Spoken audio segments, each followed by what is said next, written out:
하나님께서 오늘 교회를 향한 비전을 열어주시게 될 겁니다. 하나님이 꿈꾸시는 교회. 하나님이 교회를 향한 비전이 있습니다. 오늘 그 비전이 저와 여러분에게 성령의 역사로 말미암아 영적으로 와닿는 축복의 시간이 될 것입니다. 오늘 이 말씀을 듣는 자들에게 오늘 교회를 향한 주님의 비전이 무엇인가? 하나님의 비전이 무엇인가? 하나님이 어떤 교회를 세우길 원하시는가? 그리고 하나님은 어떤 교회를 통해서 모델적으로 영광 받으시길 원하시는가? 이런 부분들을 말씀을 통해 여러분 체험하게 될 것입니다. 하나님이 꿈꾸시는 교회가 있습니다. 하나님이 이런 교회를 만들어라.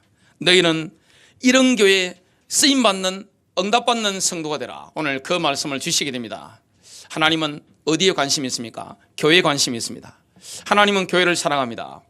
하나님은 교회를 피로 값주고 사셨다고 말씀하고 있습니다. 고린도전서 6장 20절입니다. 주께서 값을 치르고 너희를 사셨느니라. 주님은 교회를 사신 것입니다. 주님이 십자가 지신 목적이 뭡니까? 바로 교회입니다. 저와 여러분이 교회입니다. 그리고 지역교회가 교회입니다. 전 세계는 영적으로 본다면 교회가 몇 개 있습니까? 한 개 있습니다.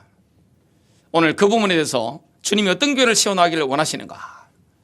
하나님은 오늘 저와 여러분을 부르고 계십니다. 교회를 세우러 나가는 일에 주님이 우리를 부르시는 것입니다.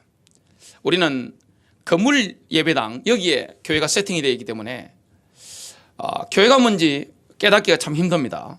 그래서 이 교회가 뭔지, 하나님 어떤 교회를 꿈꾸시는지, 우리가 어떻게 주님을 섬기면서 교회를 세워나가야 될 것인지, 이런 부분에 대해서 성령의 역사가 일어나야 됩니다. 그래야 영적으로 깨닫게 됩니다.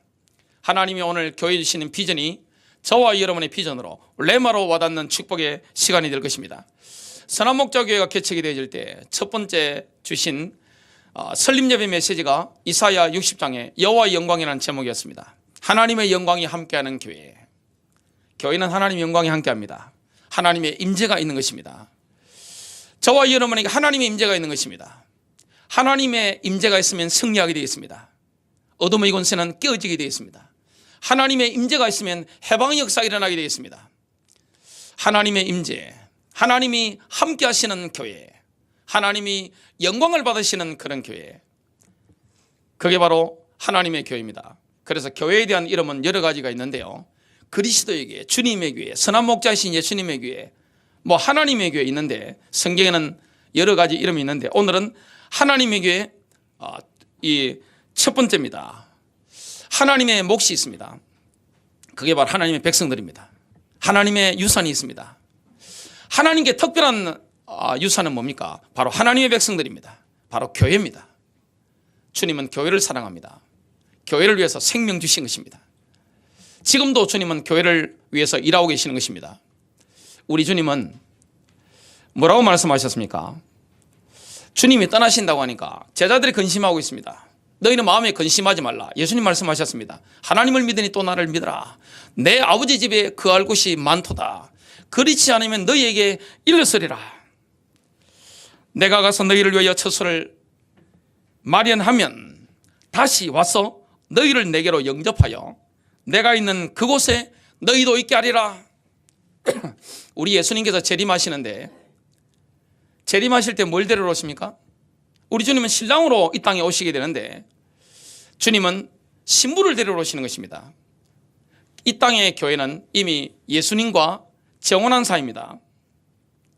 이 땅의 예비 신부로 우리가 준비하고 있습니다. 하나님께서 우리를 피로 값주고 사신 것입니다. 교회를 값주고 사신 것입니다. 신부인 교회를 구속하셨습니다.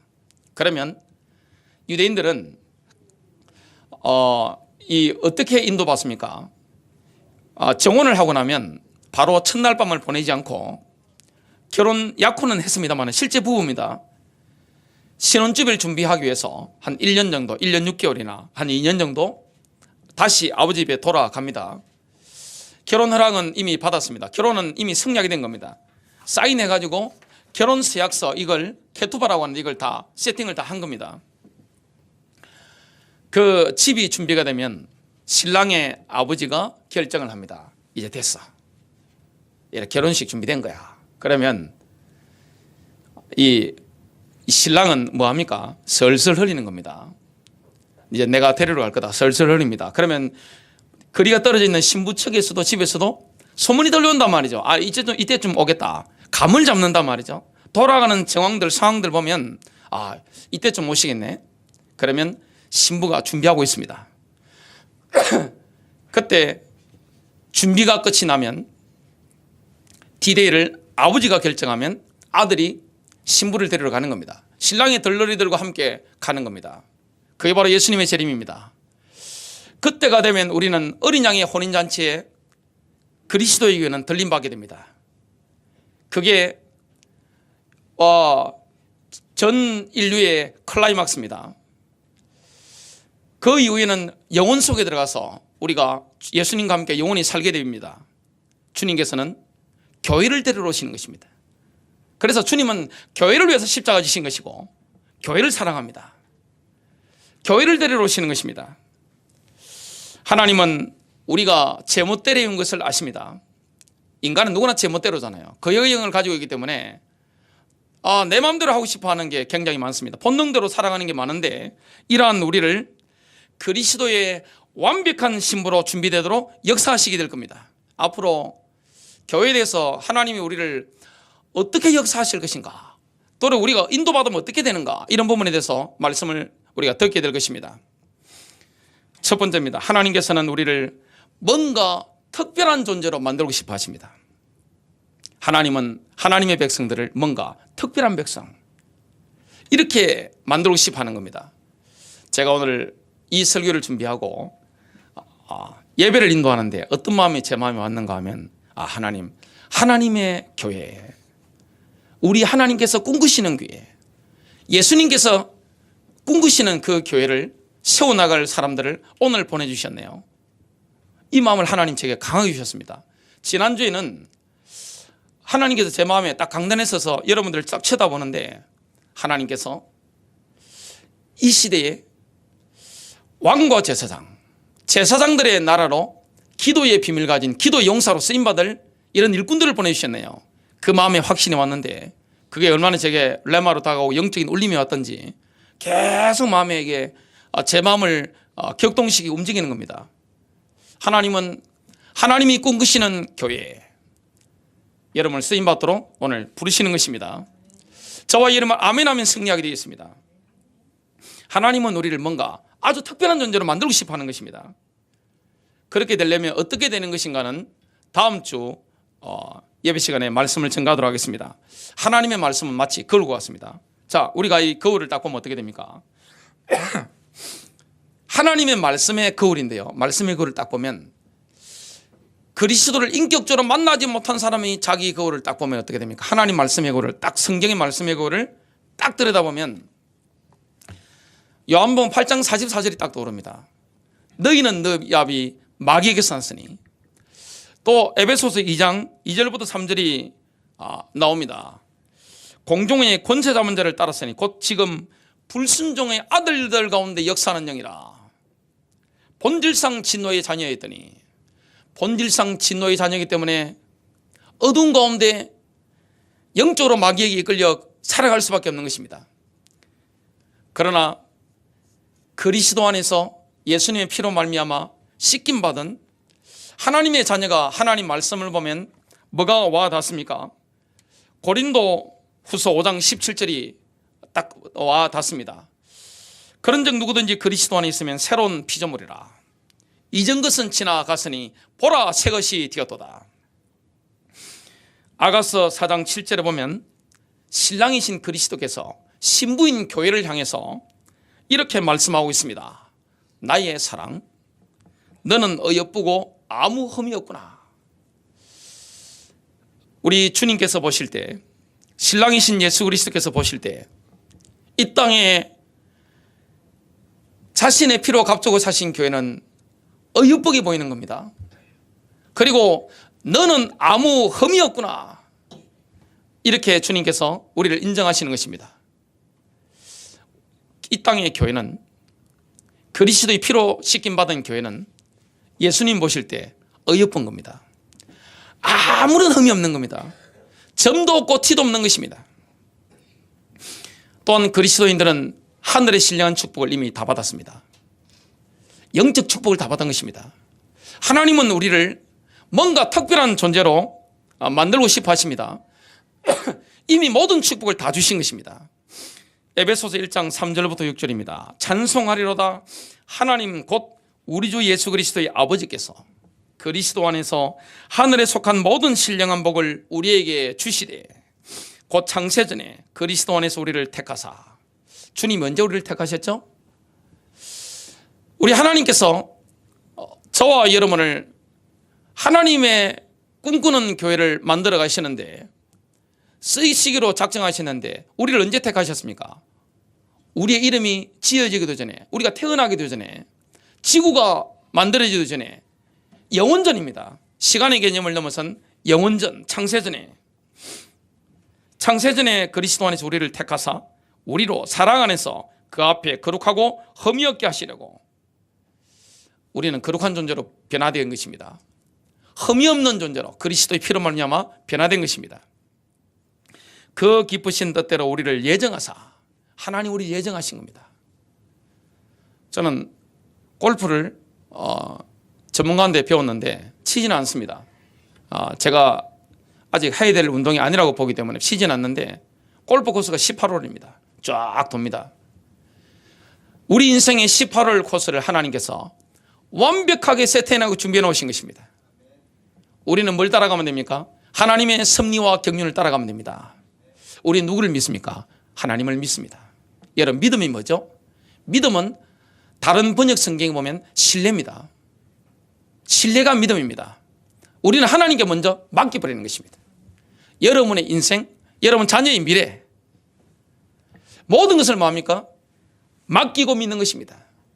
누구든지 여기 있는 어린아이와 같이 되지 아니하면 결단코 천국에 들어가지 못한다. 믿음은 어린아이와 같아야 됩니다. 아빠, 엄마, 이게 뭐야? 그래, 물이라면 진짜 믿습니다. 어린아이인데 농담 안 하잖아요. 농담을 진담으로 알아듣기 때문에 우리 하나님을 믿습니다. 하나님께 모든 걸 맡기고 뭡니까? 하나님을 신뢰하면 하나님 인도하시는 것입니다. 믿음은 뭡니까? 믿음은 신실함입니다. 하나님 얼마나 신실하신가요? 신실함이라는 것은 신뢰할 만함 이런 뜻입니다. 하나님을 얼마나 신뢰할 분입니까? 하나님이 여러분을 실망시킨 적이 있으신가요? 저는 예수 믿고 나서 저는 18살 때부터 예수님을 제가 인격적으로 만나게 됐습니다. 그 이후에 주님이 저를 실망시켜 보신 적이 단 한 번도 없습니다. 저는 하나님을 믿습니다. 하나님이 얼마나 신실하신지. 연약하고 부족함이 많은 우리 인생을 주님께서 신실하게 이끌고 가시는 것입니다. 여러분 예수님을 1년, 2년, 3년, 4년, 제대로 20년, 50년 믿어버리면 어떻게 됩니까? 신뢰할 만한 사람이 되어버립니다. 신실한 사람이 딱 되어버립니다. 요한 웨슬레 막 성령의 불길이 막 불타오를 때 감리교인은 은행 가면 담보 없이 대출을 해줬다고 합니다. 나 감리교인이다 하면 끝나는 겁니다. 제가 역사 연구를 해보니까 그 당시 감리교인들은 요한 웨슬리가 길을 걸어가고 있으면 성령의 반응이 불기 전까지는 술 취한 사람, 욕하는 사람, 저주하는 사람, 영국이 얼마나 어두웠습니까? 그 당시에 혁명 전야였습니다. 근데 그걸 확 뒤집어버린 것입니다. 성령이 불이 임하니까, 하늘로부터 주의 권능과 영광이 임해버리니까, 하나님의 임재가 영국 땅에 임하니까 혁명이 프랑스에서 건너오지 않아도 될 만큼 사회의 대변혁이 막 일어나 버린 것입니다. 가난한 사람들이 주님께 돌아오고 사회 소외계층이 막 주님께 돌아와서 혁명의 분위기가 찬물 끼얹듯이 확 꺼져버린 겁니다. 나라가 뒤집어져 버린 것입니다. 그러니까 제대로 믿는 것입니다. 우리가 예수님을 1년, 2년, 3년, 20년, 30년 믿다 보면 어떻게 됩니까? 신실한 사람이 되어버립니다. 저 사람은 믿어도 돼. 저 목사님 믿어도 돼. 저 권사님, 저 집사님은 믿어도 돼요. 저 사모님 믿어도 돼요. 저 청년, 신실한 사람이에요. 하나님은 우리의 길을 예정하시고 저와 여러분 인생 코스를 인도하시기 때문에 믿고 신뢰할 만한 분, 하나님을 믿고 가시면 승리하게 될 줄로 믿으시길 바랍니다. 우리를 예정하사 예수 그리스도로 말미암아 자기의 아들들이 되게 하셨으니 이는 그가 사랑하시는 자 안에서 우리에게 거저 주시는 바 그의 은혜의 영광을 찬송하게 하려는 것이라. 나 자신을 과소평가하는 것은 불신앙입니다. 하나님은 우리를 뭔가 특별한 사람으로 만들어 가려고 하시는데 자기 자신에 대해서 과소평가하는 거, 이건 뭡니까? 완전 불신앙입니다. 우리는 하나님의 작품입니다. 에베소서 2장 8절부터 10절에 보니까 특히 10절은 이렇게 말씀합니다. 킹 제임스 성경 버전 보니까 우리는 그분의 작품이니, 상품이 아닙니다. 우리는 그분의 작품이니 그리스도 예수 안에서 선한 일들을 위하여 창조되었느니라. 하나님이 인도하시는 선한 일들이 있습니다. 하나님이 여러분들을 인도하시는 미래의 길들이 있습니다. 그 일들을 위해서, 하나님의 일들을 위해서 창조된 것입니다. 저와 여러분은 창조된 존재입니다. 부모님께로부터 온 것 같지만 하나님이 여러분들을 창조하신 것입니다. 이 일들은 하나님께서 미리 정하시어 앞으로 여러분 인생이 해야 될 일들, 각자 개인들에게 하나님이 하실 일이 있습니다. 자, 하나님 여러분들을 왜 이 땅에 태어나게 하셨죠? 생명은 하나님께로부터 옵니다. 왜 그렇습니까? 할 일이 있기 때문에 그렇습니다. 하나님이 여러분에게 주시는 미션이 있는 겁니다. 사명이 있는 것입니다. 호흡이 있다는 것은 뭡니까? 살아야 될 이유가 있는 것입니다. 저는 제 남동생 둘이가 먼저 갔습니다. 저는 항상 마음에 부담이 있었어요. 어릴 때부터. 제가 중학교 들어갈 때부터 죽은 내 동생의 남동생들 둘이의 목까지 나는 살아야 된다. 그 사명이 항상 있었습니다. 저희 아버님이 돌아가시고 저희 장인어른 돌아가시는 거 보면서 내가 저분들 이름에 정말 부끄럼 없이 나는 인생을 살아가야 된다. 제가 저희 아버지하고 장례식, 우리 장인어른 장례식에서 제가 결심을 했었습니다. 마음에 부채가 있어요. 주님이 우리를 이 땅에 보내셨을 때, 하나님 여러분들 예수 그리스도 안에서 창조하셨을 때 뭐가 있습니까? 하나님께서 여러분들을 향한 분명한 계획이 있는 것입니다. 미션들이 있는 것입니다. 하나님의 나라를 확장하는데 미션이 있는 것입니다. 자꾸 건물교회만 생각하니까 교회라는 의미를 잘 모릅니다.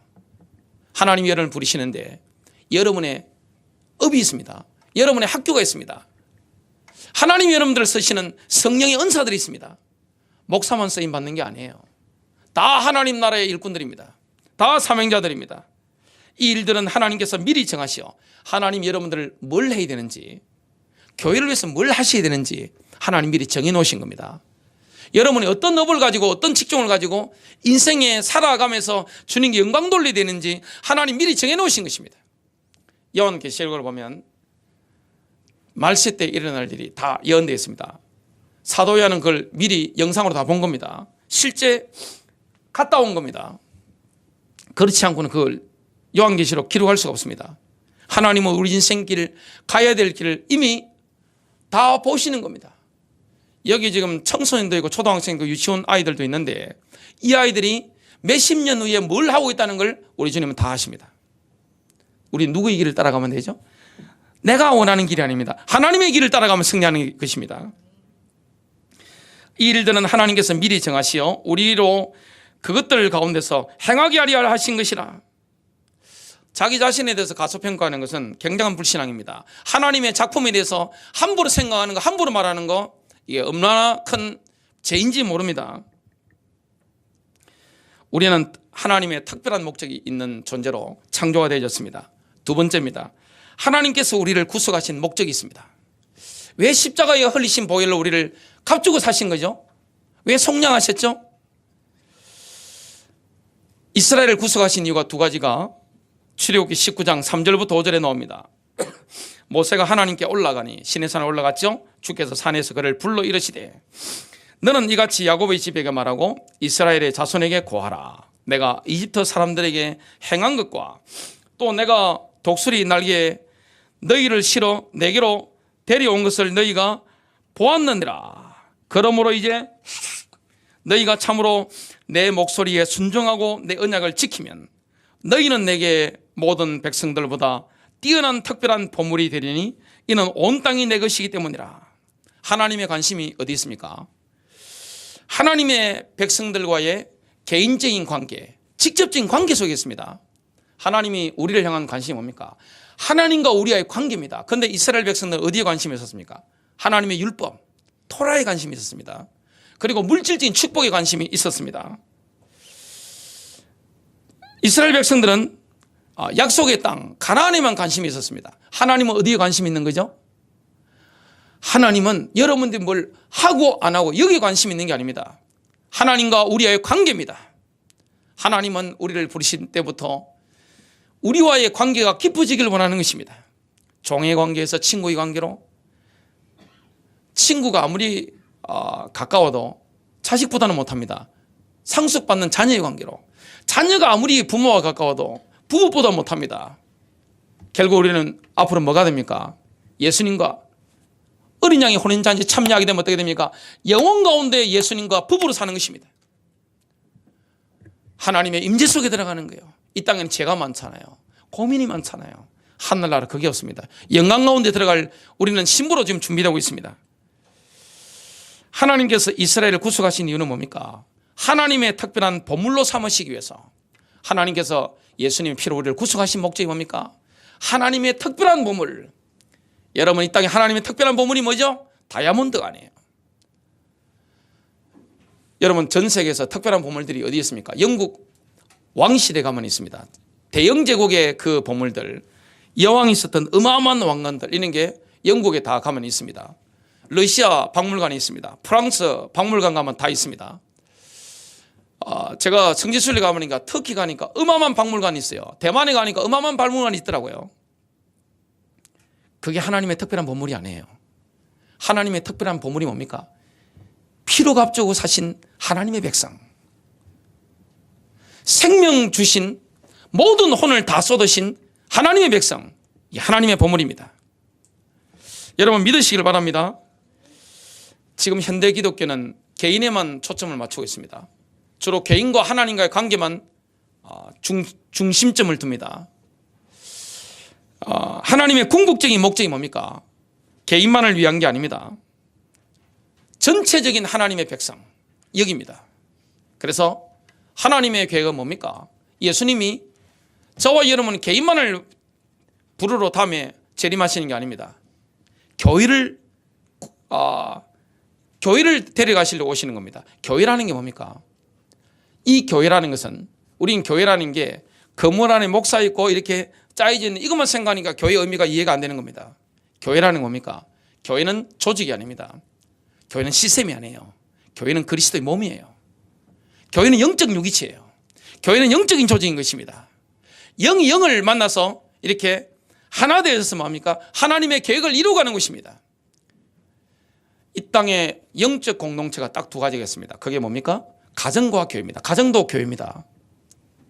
그래서 믿는 자끼리 결혼을 왜 해야 됩니까? 가정은 교회예요. 부부가 있고 자녀가 있는 것은 뭡니까? 그게 바로 교회이기 때문에 그렇습니다. 하나님은 교회에 모든 관심이 다 있는 것입니다. 하나님의 보물들이 모여 있는 곳이 어디죠? 바로 교회입니다. 하나님의 특별한 보물이 바로 교회입니다. 그래서 하나님은 개인만을 구속하시는 게 아닙니다. 어디에 관심이 있습니까? 눈에 보이도록 하나 된 특별한 백성, 이걸 창조하는 것입니다. 그래서 이 땅의 모든 민족 가운데, 모든 민족이 있잖아요. 200개가 넘는 모든 민족 가운데, 그리고 다양한 남녀노소, 다양한 배경 가운데서 눈에 보이는 하나된 교회, 이걸 창조하는 게 하나님의 목적입니다. 이거 영적 유기체예요.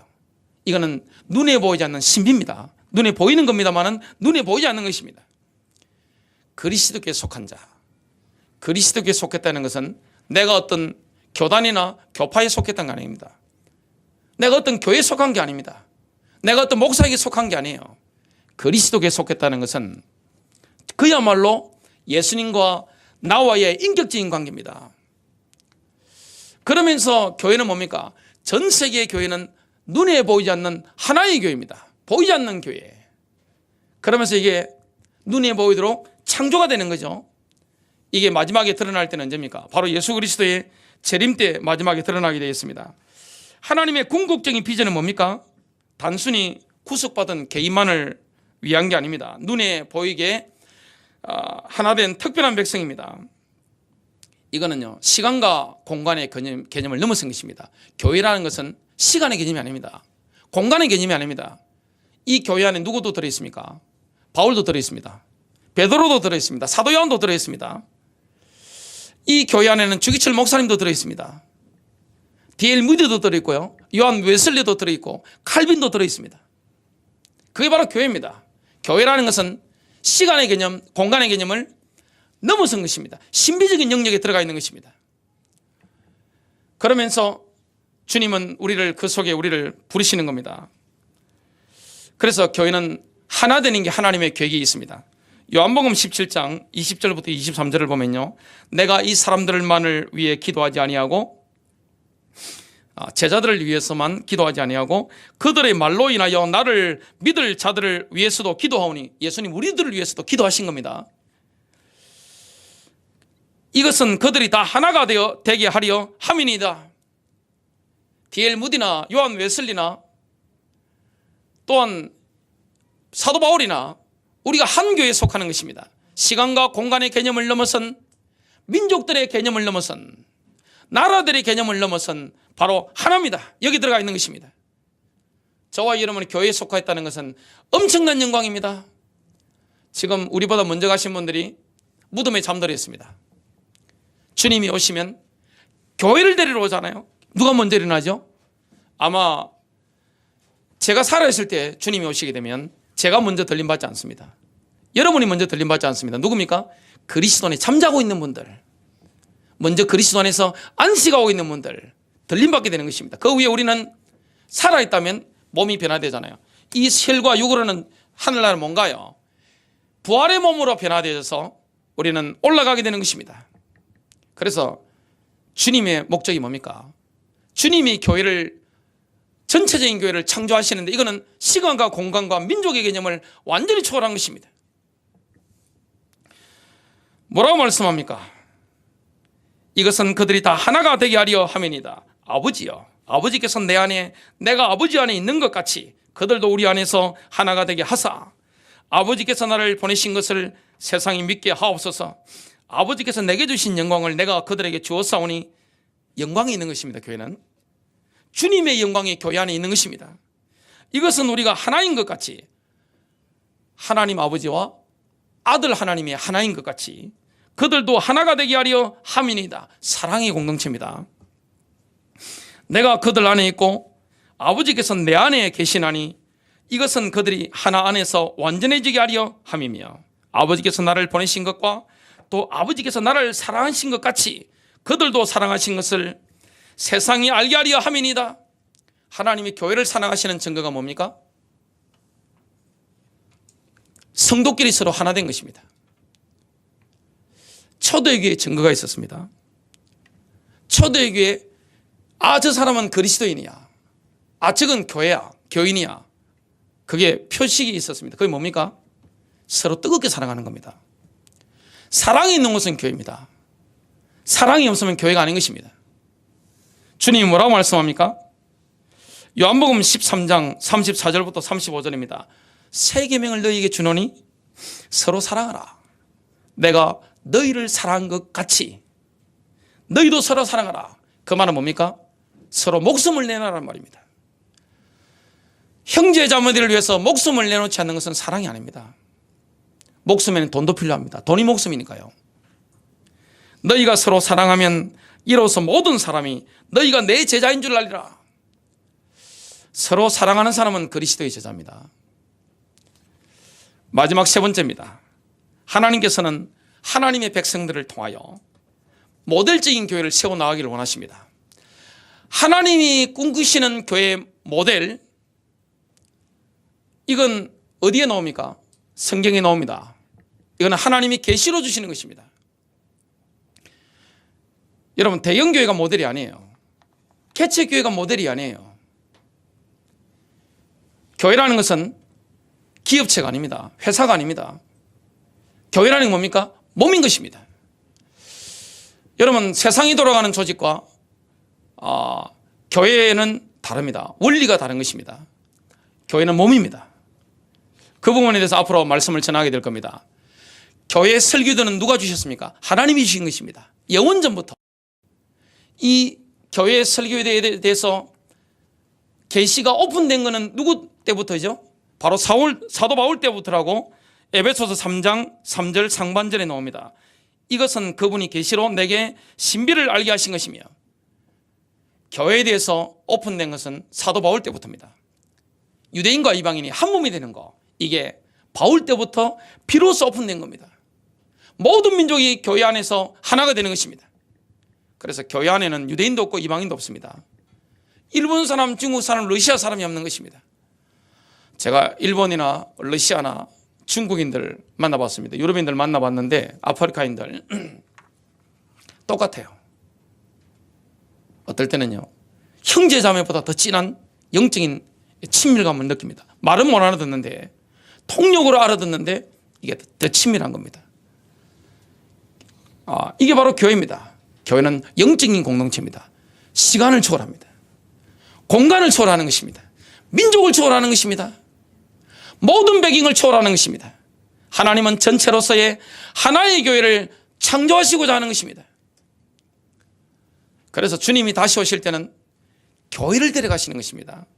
그리스도 안에 잠자고 있는 사람들, 그리고 그리스도께 속한 사람들 데려가시는 것입니다.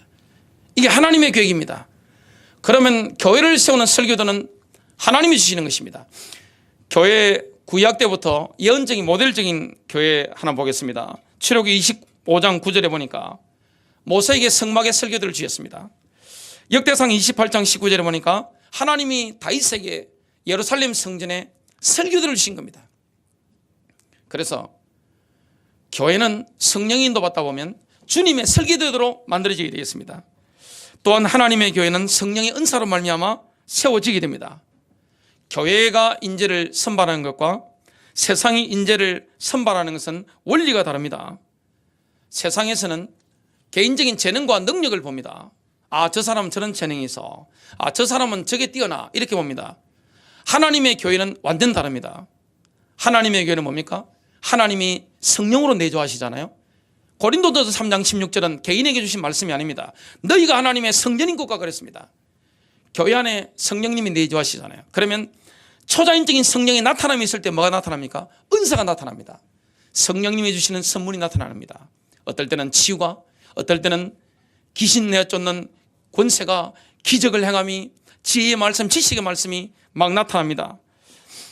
고린도전서 12장 7절과 11절입니다. 그러나 각 사람에게 성령의 나타나심을 주신 것은 유익을 위함이라. 그러나 이 모든 일은 한 분이신 같은 성령께서 역사하시어 그분께서 원하시는 대로 각 사람에게 나누어 주시느니라. 성령의 선물은 초자연적인 것입니다. 개인의 타고난 자질이나 능력이나 아니면 어디 가서 훈련받아서 되는 게 아닙니다. 훈련으로 되지 않아요. 성령님의 초자연적인 은사입니다. 충격을 받잖아요. 저 사람에게 하나님이 은사를 주셨네. 기적이 막 일어나는 것입니다. 믿음의 은사를 주셨는데, 믿음의 은사가 있으니 어떻게 됩니까? 기적이 일어나는 것입니다. 에베소서 4장 7절입니다. 그러나 주께서 우리 각 사람에게 그리스도의 선물의 분량대로 은혜를 주셨나니, 하나님이 교회에 주신 선물이 있습니다. 은사가 있습니다. 뭡니까? 사도, 선지자, 전도자, 목사, 교사. 교회에 어떻게 보면 머리에 이런 인물들이잖아요. 하나님이 은사로 주신 것입니다. 목사를 사람이 세울 수 없어요. 장로, 전도자를 하나님이 세우는 거지 사람이 세우는 게 불가능한 것입니다. 사람이 인간적으로 못 세우는 거예요. 하나님이 직접 세우시는 겁니다. 그래서 초대교회는 뭡니까? 목사, 장로 세울 때는 금식했습니다. 온 교회가 금식했습니다. 선교사를 파송할 만큼 금식했습니다. 성령의 은사는 인간적인 재능, 인간적인 능력과 아무런 관련이 없습니다. 하나님은 교회를 세우는데 인간적인 재능과 인간적인 자질을 쓰지 않습니다. 뭘 씁니까? 성령의 초자연적인 나타남입니다. 목사도 하나님 주시고, 장로도 하나님이 교회 주시고, 병고침도, 예언함도, 방언도 하나님이 초자연적으로 위에서 부어서 막 주시는 것입니다. 그래야만이 하나님이 꿈꾸는 교회를 이 땅에 하나님이 세워나가는 것입니다. 여러분, 바울은 유대교에 정통한 사람이었어요. 그러나 하나님은 바울을 이방인의 사도를 쓰셨습니다. 여러분, 이 베드로는 특징이 있습니다. 갈릴리 어부였습니다. 유대교에 정통한 사람이 아니에요. 구약 성경에 베드로처럼 베드로는 바울처럼 정통한 사람이 아니에요. 그런데 베드로는 유대인의 사도로 쓰임 받았습니다. 인간의 머리와 하나님의 계산은 다른 겁니다. 사도행전 6장에 보면 구제 문제가 발생했을 때 구제는 갈릴리 어부였던 베드로가 더 잘할 것 같죠? 그러나 하나님 누굴 시킵니까? 서대반 같은 사람. 성경에 보면 서대반은 얼마나 성령 충만한지 몰라요. 설교로 친다면 바울 설교에 기반이 된 게 서대반의 설교입니다.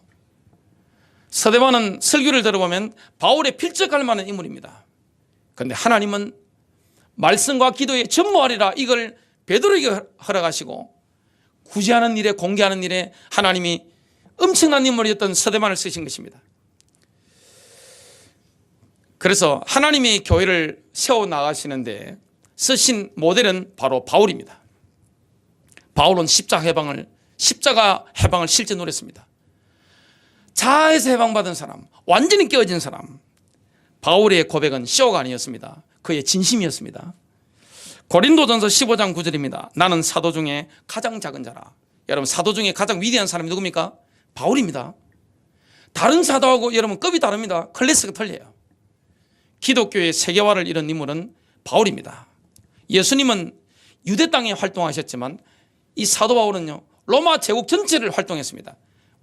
이 활동의 무대가 예수님보다 더 넓어요. 나보다 더 큰 일을 하리라. 그 쓰임받은 대표적인 인물이 바울이었습니다. 그런데 모든 사도 중에 가장 작은 자다. 이게 진심이었습니다. 에베소서 3장 8절입니다. 모든 성도 중에 지극히 작은 자보다 더 작은 나에게. 바울은 엄청나게 많은 성도를 알고 있어요. 그 성도 중에는 훌륭한 성도, 이상한 성도 다 있습니다. 그 모든 성도 중에 내가 가장 작은 자다. 이게 진심이었습니다. 디모데전서 1장 15절입니다. 죄인 중에 내가 개순이라. 아담 이래로 얼마나 죄인들이 많습니까? 아담 이래로 죄인 중에 내가 우두머리라. 이런 사람을 통해서 하나님은 교회를 세워나갑니다. 내가 가장 작은 사람이다. 내가 가장 약한 사람이다. 내가 가장 죄인이다. 이런 사람을 붙잡고 하나님은 교회를 세워나가는 것입니다. 결론입니다. 하나님이 모델적인 교회를 만들어 가시는데 어떤 교회를 그렇게 만들어 가십니까? 성령이 자유롭게 운행하는 교회. 저는 초대교회에 대해서 관심이 많았습니다. 초대교회에 건물이 없잖아요. 313년대까지는 건물이 없습니다. 죽이는데 뭐 건물이 있습니까? 초대교회 때는 뭐 신학교 이런 것도 별로 없습니다. 교회 안에서 다 신학교 교육을 다 했습니다. 근데 뭐 어떻게 됩니까? 성령의 폭발적인 역사가 일어났습니다. 그 원인이 뭡니까? 고린도후서 3장 17절입니다. 이제 주께서는 그 영이시니 주의 영이 계신 곳에는 거기에는 자유가 있느니라. 성령의 자유함이 교회 안에 넘쳐나게 되시기를 주님의 이름으로 축복합니다.